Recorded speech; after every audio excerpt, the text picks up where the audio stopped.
যারা ছাগল পালন করেন তাদের জন্যে ছাগলের অসুস্থতা কিন্তু একটা বড় চিন্তার কারণ।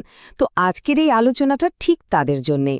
আমরা ধাপে ধাপে দেখব ছাগলের একটা খুব সাধারণ রোগের চিকিৎসার জন্য পুরো ১৫ দিনের একটা অ্যাকশন প্ল্যান। এটাকে বলতে পারেন একেবারে একটা রেডিমেড প্রেসক্রিপশন। আচ্ছা, ছাগলের কিছু লক্ষণ কি চোখে পড়ছে? যেমন ধরুন, পেটটা কি ফোলা ফোলা লাগছে, বা বয়স বাড়ছে কিন্তু শরীরটা সেভাবে বাড়ছে না? যদি এই ধরনের লক্ষণগুলো দেখা যায়, তাহলে কিন্তু খুব বেশি ঘাবড়ানোর কিছু নেই, কারণ এটা একটা সাধারণ সমস্যার লক্ষণ আর এর চিকিৎসাও খুব সহজ। আসলে এই লক্ষণগুলো যখনই দেখা যায়, তখন প্রায় ১০০% নিশ্চিত হয়েই বলা যায় যে ছাগলের পেটে কৃমি হয়েছে। হ্যাঁ, কৃমি। কিন্তু একদমই ভয় পাওয়ার কারণ নেই, কারণ এর জন্য রয়েছে একটা দারুণ কার্যকর ১৫ দিনের একটা কমপ্লিট রিকভারি প্ল্যান। চলুন সেটাই আমরা জেনে নিই। তো এই পুরো প্ল্যানটার মধ্যে সবচেয়ে জরুরি কিন্তু প্রথম দিনটা, মানে ডে 1। এই দিনেই আসল কাজটা সেরে ফেলতে হবে। আর সেই কাজটা হলো ছাগলটাকে কৃমিমুক্ত করা। এই প্রথম ধাপটা কিন্তু কোনোভাবেই মিস করা যাবে না। তাহলে চলুন প্রেসক্রিপশনটা দেখে নেওয়া যাক। দেখুন, মূলত দুটো ঔষধ ব্যবহার করা হয়। একটা হলো ফেনবেন্ডাজোল আর একটা অ্যালবেন্ডাজোল। এগুলো দোকানে সাধারণত প্যানাকেওর বা অ্যালমিজোল এইসব নামে পাওয়া যায়। এখন ডোজটা কেমন হবে? যদি একটা প্রাপ্তবয়স্ক ছাগল হয়, মানে ধরুন ২০-২৫ কেজি ওজন, তার জন্য ১.৫ গ্রামের একটা ট্যাবলেট, অথবা ৩০০০ মিলিগ্রামের একটা ট্যাবলেটের অর্ধেক দিলেই কিন্তু যথেষ্ট। ওষুধ তো কেনা হলো, কিন্তু খাওয়ানোর নিয়মটা ঠিকঠাক জানাটা তার থেকেও বেশি জরুরি। প্রথমত, ওষুধটা খাওয়াতে হবে সকালে, একেবারে খালি পেটে। ট্যাবলেটটা ভালো করে গুঁড়ো করে নিতে হবে। তারপর একটুখানি চিটে গুড় বা জলের সাথে মিশিয়ে ছাগলের জিভের নিচে রেখে দিতে হবে। আর সবচেয়ে গুরুত্বপূর্ণ যে কথাটা মনে রাখতে হবে, সেটা হলো ওষুধটা দেওয়ার পর পাক্কা ১ ঘন্টা কিচ্ছু খেতে দেওয়া যাবে না। ১ ঘন্টা পর শুধু শুকনো খড় দিন, কাঁচা ঘাস কিন্তু একদমই নয়। বেশ, প্রথম দিনের জরুরি কাজটা তো হয়ে গেল। কৃমি দূর করার পর কিন্তু আসল কাজটা শুরু হচ্ছে। মানে, দ্বিতীয় দিন থেকে ১৫তম দিন পর্যন্ত চলবে রিকভারি পিরিয়ড। এই সময়টায় আমাদের মূল ফোকাস থাকবে দুটো জিনিসের উপর। ১, ছাগলের লিভারটাকে আবার আগের অবস্থায় ফিরিয়ে আনা, আর ২, ওর শরীরে শক্তি যোগানো। ছাগলটাকে তাড়াতাড়ি সুস্থ করে তুলতে একটা ডেইলি রুটিন কিন্তু দারুণ কাজ দেবে। যেমন ধরুন, দিনটা শুরু হোক সকাল ৭টায়, ১ মুঠো শুকনো খড় দিয়ে। এটা পেটের গ্যাস বা ফোলা ভাব কমাতে সাহায্য করে। এরপর সকাল ১১:৩০ নাগাদ ১৫০ গ্রাম দানাদার খাবারের সাথে লিভার টনিকটা মিশিয়ে দিন। তারপর তো সারাদিন চড়বে। বিকেলে মানে ৪:৩০ নাগাদ আবার ১৫০ গ্রাম দানাদার খাবার, তবে এবার মিনারেল পাউডারের সাথে। আর রাতের বেলাটা একদম হালকা খাবার, শুধু শুকনো খড় বা কাঁঠাল পাতা আর পরিষ্কার জল, ব্যাস।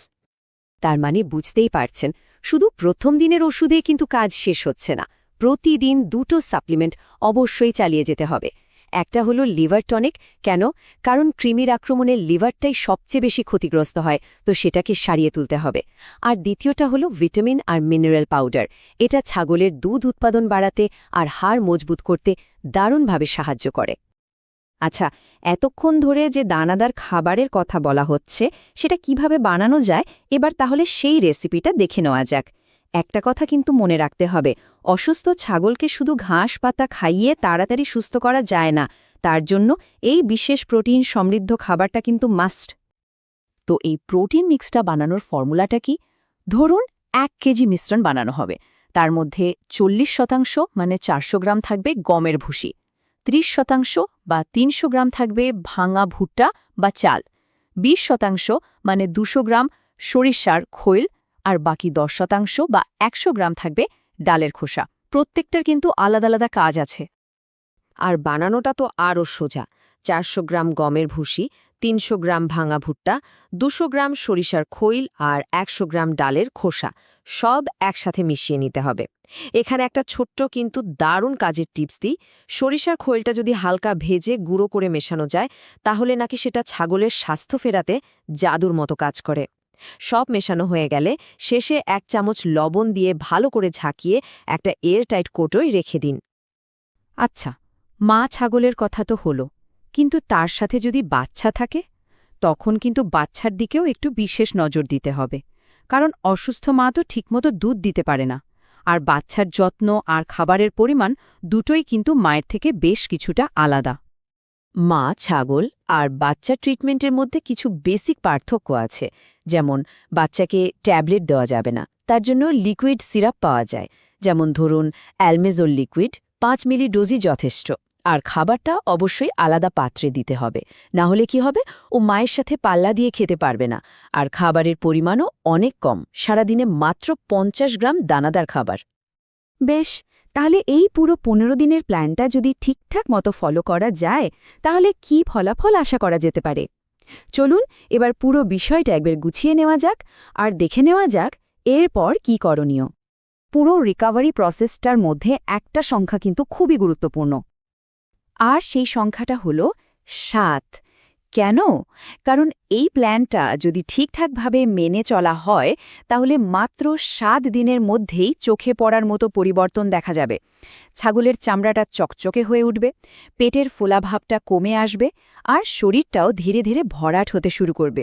মানে রেজাল্ট একেবারে হাতে নাতে।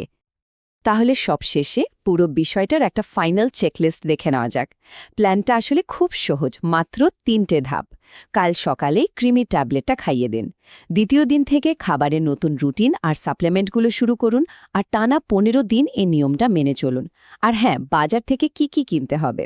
মাত্র 3টে জিনিস: একটা কৃমি ট্যাবলেট, একটা লিভার টনিক আর মিনারেল পাউডার। তো 15 দিন পর যখন ছাগলটা আবার পুরোপুরি সুস্থ হয়ে উঠবে, তখন কিন্তু আসল চ্যালেঞ্জটা শুরু হবে। কিভাবে এই ভালো স্বাস্থ্যটা ধরে রাখা যায়, আর কিভাবে ভবিষ্যতের জন্য খামারটাকে আরও সুরক্ষিত আর লাভজনক করা যায়, এই প্রশ্নগুলো নিয়েই কিন্তু তখন ভাবতে হবে।